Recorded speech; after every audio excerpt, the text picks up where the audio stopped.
사랑합니다. 오늘 시편의 저자는 한 가지의 표현을 계속해서 반복해서 사용하고 있습니다. 바로 자기 자신이 하나님의 종이라는 사실을 누구보다 잘 알고 지금 고백하고 있습니다. 그래서 이 종이라는 표현이 오늘 우리가 읽은 이 본문의 8절에 여러 번 나오며 나는 주의 종입니다 라고 하는 이 표현이 오늘 본문의 핵심이라고 할 수 있습니다. 중요한 것은 이 시편의 저자가 지금 편한 상태에, 그러니까 평안한 상태에 있는 것이 아니라는 것입니다.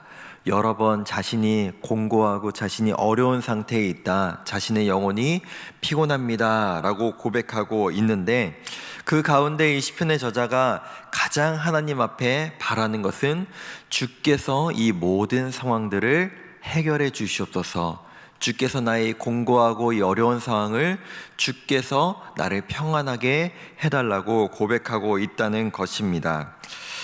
하나님의 속성은 사랑과 더불어 공의의 하나님이심을 우리 성도님들도 잘 알고 계실 것입니다.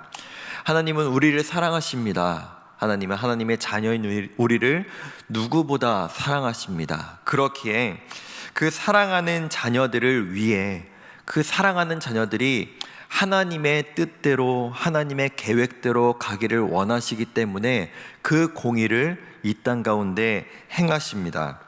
우리가 악을 멀리할 수 있도록, 우리가 하나님이 정말 원하시는 길로 살아갈 수 있도록 그 공의 하나님께서 이 땅 가운데 정의를 행하십니다.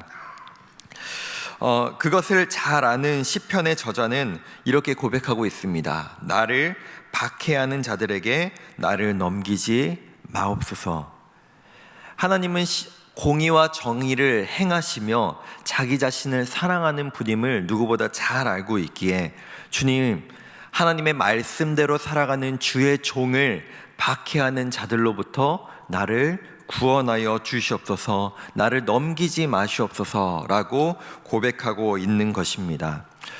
오늘 시편에는 성경에 잘 나오지 않는 표현을 하나 사용하고 있습니다. 바로 122절에 나와 있는 하나님의 종에게 복을 보증해달라 라고 간구하고 있죠.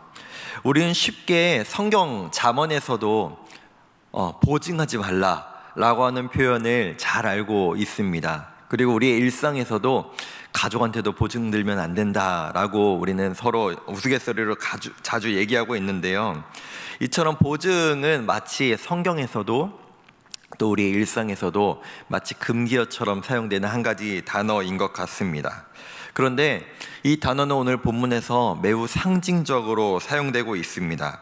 왜냐하면 그 보증을 사람이 아닌 하나님께 서달라고 지금 간구하고 있기 때문입니다. 사람은 연약합니다. 사람은 그 어떤 것을 책임지고 모든 것을 감당할 능력이 없습니다.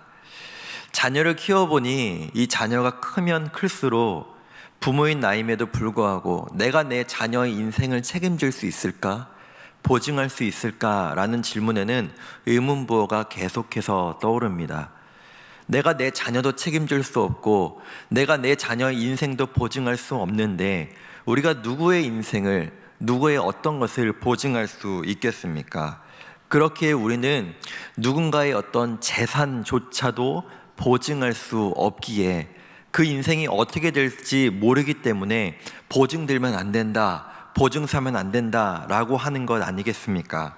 그러나 우리 주인 되시는, 우리가 종이고 그 하나님은 우리의 주인 되시는 그 하나님께서는 전능하시고 모든 것에 있어서 전지전능하신 우리의 아버지 되시는 줄로 믿습니다.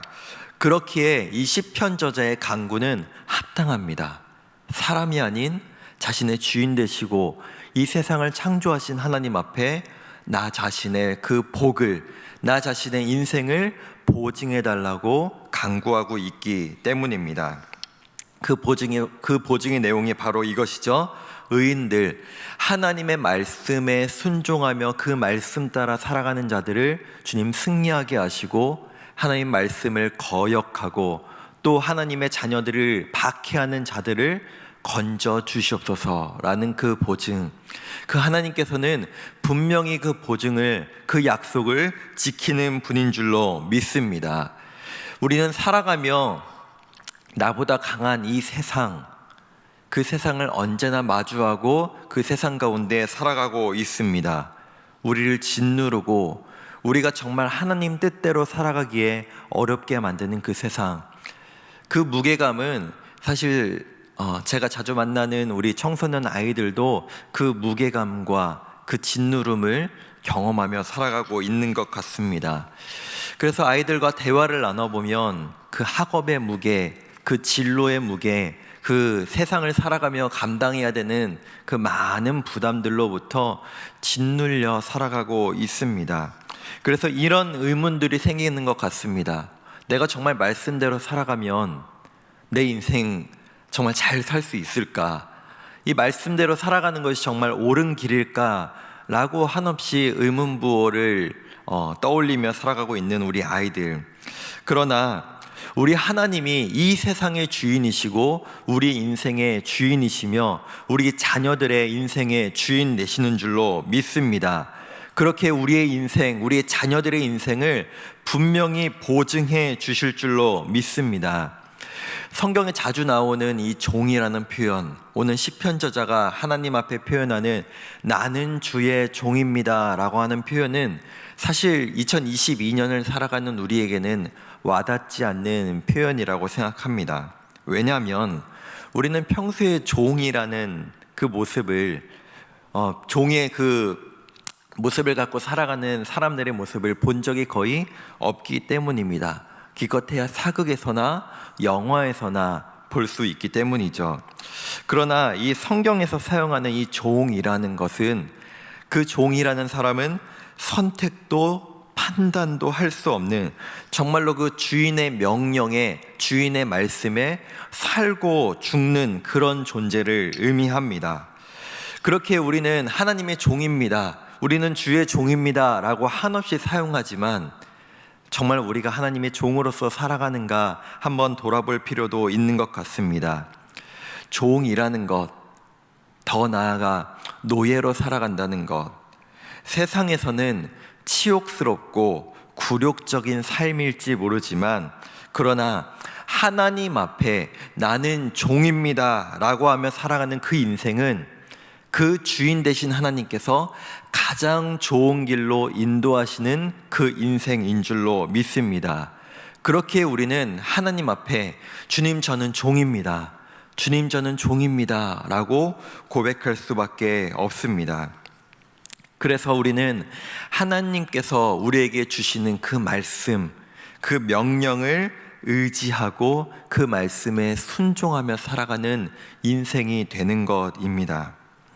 때로는 그 주인 되신 하나님께서 종된 우리에게 주시는 그 말씀이 납득이 되지 않을지라도, 이해가 되지 않을지라도, 왜 그렇게 명령하시는지 우리는 알지 못할지라도 내 인생을 보증하시고 내 인생을 책임지시는 그분께서 나를 가장 좋은 길로 인도하신다는 그 믿음을 가지고 나에게 주시는 그 말씀에 따라 온전히 순종하며 살아가는 그 인생, 그 종된 인생이 이 땅을 살아가는 우리에게 가장 복된 인생인 줄로 믿습니다.